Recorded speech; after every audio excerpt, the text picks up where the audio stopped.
Another big advantage of a banking network is that it's able to select the currency that will be used to settle transactions between those banks.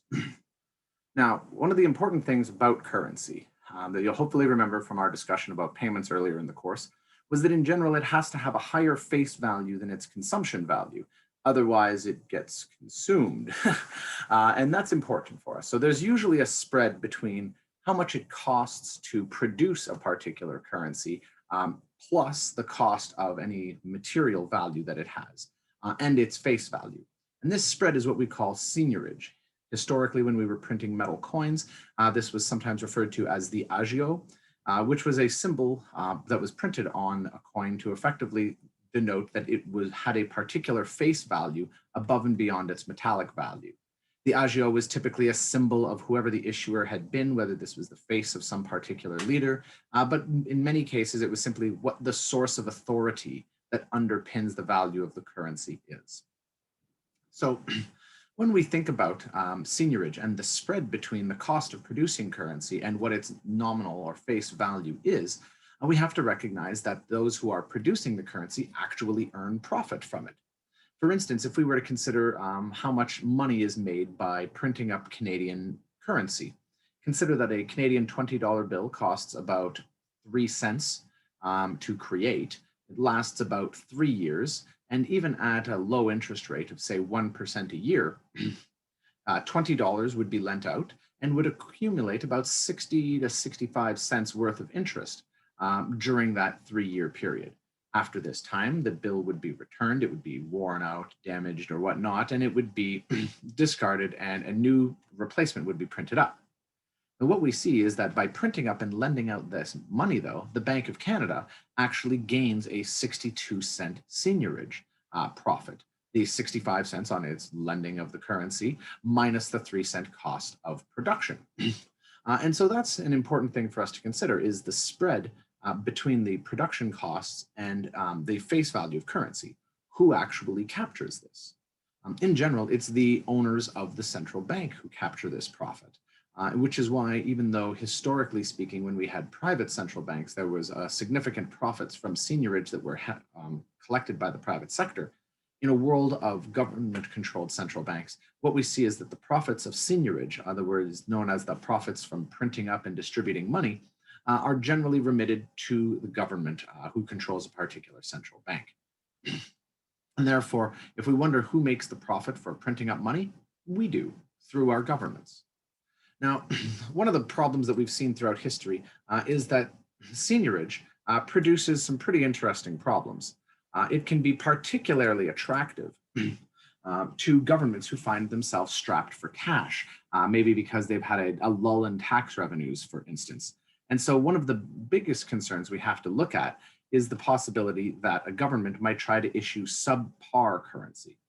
This was particularly important back in the days of issuing metallic coins, gold or silver coins in particular, and was frequently referred to as the debasement of currency, which meant blending in lower quality base metals along with precious metals in order to try to deceive people who might not assay the coins that they received. For instance, the idea of taking copper coins and dipping them in gold so that on the surface they appear to look like gold coins with a copper core, or even just reducing the quality of gold from, say, a 24 karat or 99.99% fine down to an 18 karat, 75% fine. If the face value on the coin doesn't change, then people at first will continue to pay the face value for that. And this will allow the government to earn greater seigniorage profits as they are effectively selling a coin that is worth less for its full value. This particular tactic was used by the Roman Empire, in particular after Germanic and Frankish invaders conquered their Iberian silver mines in the 3rd and 4th century. You can see here on the graph the quantity of, or the number of grams of silver that were used in each Roman coin. And you can see that there was a significant debasement back during their wars with Carthage, but that the quantity of silver in Roman coins stayed fairly stable for several hundred years after that point.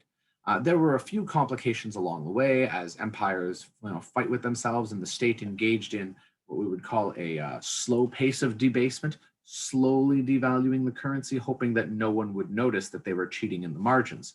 But you'll notice that there are a couple of important quick drops in the quantity of silver here, where we see, for instance, it dropping from almost 2 grams to zero point 0.2 grams, a 90% debasement in the quantity of metal that was being used. This first happens when Iberian silver mines are lost. You see the same sort of plunge happening here.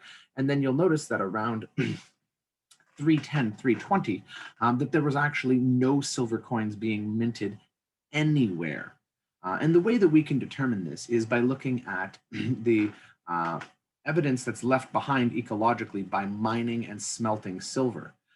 When we don't detect any of that ecological evidence of smelting silver for long periods of time, it suggests that no silver minting was taking place at all.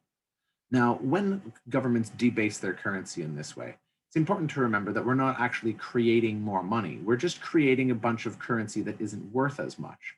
So predictably, when we're trying to settle goods in this unit of debased currency, merchants will tend to want to raise the price.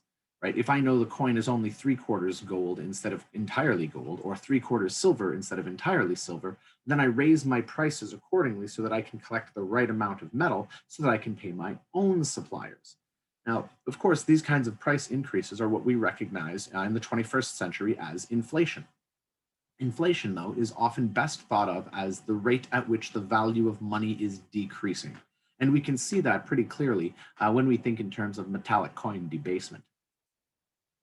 Now, one other thing that I think is worth mentioning about the issuance of currency by central banks is that if the currency never comes back to the central bank, if the currency is never remitted ultimately to someone who deposits it in the banking system, who turns it into the central bank, then the seigniorage profits are completely pure in that sense, which means that we no longer say, as a Canadian bank, as the Bank of Canada, print up for 3 cents a $20 bill and then lend it out and we get it back in 3 years.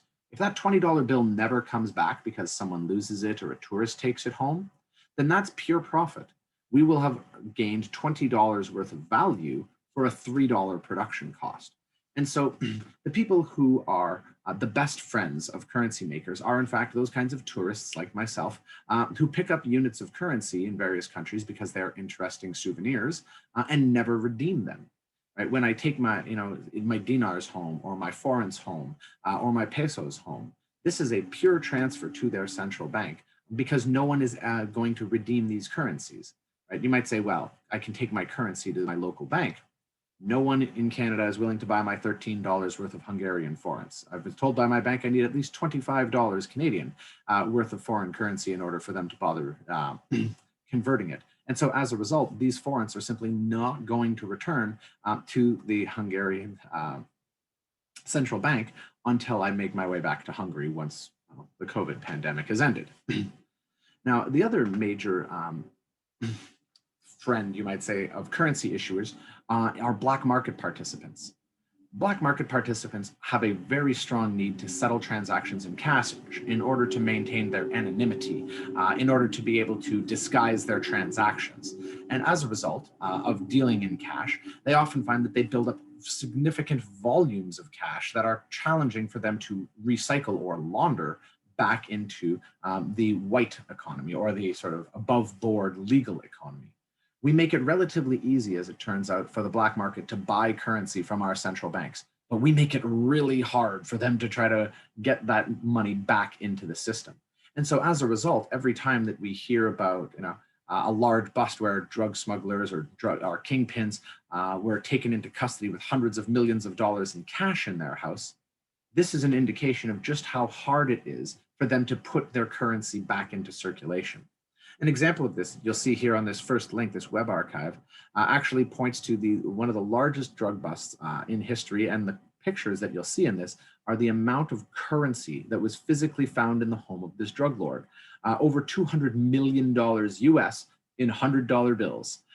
So it's worth having a look at that just to get a sense of the scale of currency. And remember that each one of those units of currency cost like 2 cents to make, and that in exchange for all these hundreds of millions of dollars that this drug kingpin collected, that other goods re-entered our own economy.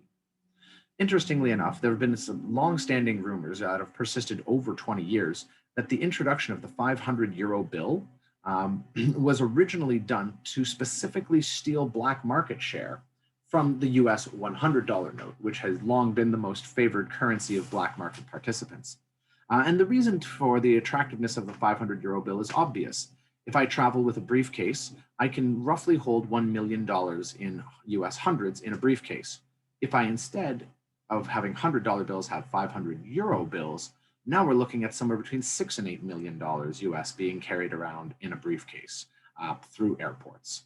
So even though this was done, and did attract a lot of attention, it's worth noting that just a decade and change later, in 2016, EU finance ministers actually moved to withdraw the 500 euro note, noting that roughly 10% of them were being held in vaults in Switzerland, perhaps 1% to 2% were in actual circulation, but they estimated anywhere from 85 to 88% of the 500 euro notes that were available were in the hands of black market participants.